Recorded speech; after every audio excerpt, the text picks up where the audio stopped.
সংস্কার পরিষদের শপথ নেয়নি সরকার দলীয় সংসদ সদস্যরা, সেটা আপনারা দেখেছেন। এবং আমরা দেখছি যে আজকে শেখ হাসিনার রেখে যাওয়া ফ্যাসিবাদের সর্বশেষ প্রতীক রাষ্ট্রপতি উদ্বোধনী ভাষণ দেবেন। এর পরিপ্রেক্ষিতে আমাদের 3টি দাবি আজকে। আমাদের প্রথম দাবি হচ্ছে সংবিধান সংস্কার পরিষদের শপথ নিয়ে জুলাই সনদ অনুযায়ী গণভোটের জনরায় অনুযায়ী সংস্কার বাস্তবায়ন করতে হবে। আমাদের দ্বিতীয় দাবি হচ্ছে জুলাই গণহত্যার বিচার নিশ্চিত করতে হবে। এবং আমাদের তৃতীয় দাবি হচ্ছে রাষ্ট্রপতি চুক্তিকে অভিশংসন করতে হবে। আজকে সংসদ অধিবেশনে অভিশংসনের প্রক্রিয়া শুরু করতে হবে।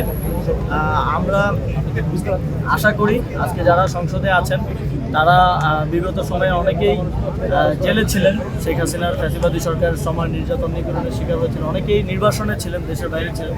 আমাদের বর্তমান যেই মাননীয় প্রধানমন্ত্রী তিনিও নির্বাসনে ছিলেন এবং অনেকেই দীর্ঘ লড়াই সংগ্রামের পরে তারা আজকে এই জায়গাটায় এসেছেন। মানুষের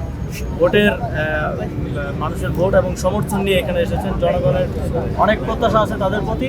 প্রথম দিনে তাদেরকে প্রমাণ দিতে হবে যে তারা কি ফ্যাসিবাদের যে রাষ্ট্রপতি তার পক্ষাবলম্বন করবে নাকি তার বিপক্ষে যাবেন, এবং প্রথম দিনেই তাদেরকে প্রমাণ দিতে হবে তারা জুলাই গণঅভ্যুত্থানের পক্ষে কিনা, তারা এই দেশের পক্ষে কিনা এবং ফ্যাসিবাদের বিষয়ে তাদের অবস্থান কি।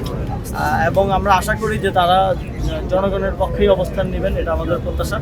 আজকে এখানে আমাদের শহীদ পরিবারের সম্মানিত সদস্যবৃন্দ আছেন, আমাদের আহত জুলাই গণঅভ্যুত্থানের আহত ভাইয়েরা আছেন। এখানে আমরা জাতীয় নাগরিক পার্টির প্রতিনিধি হিসেবে না, আমরা এখানে বাংলাদেশের জনগণের প্রতিনিধি হিসেবে এসেছি বাংলাদেশের জনগণের কথাগুলো বলার জন্য। আচ্ছা, একটা প্রশ্ন ছিল, আপনি তো এই রাষ্ট্রপতির হাতেই শপথ গ্রহণ করেছিলেন, তাকে নিয়ে আবার গণঅভ্যুত্থানের ঠিক পরবর্তী সময়কার পরিস্থিতি আর আজকে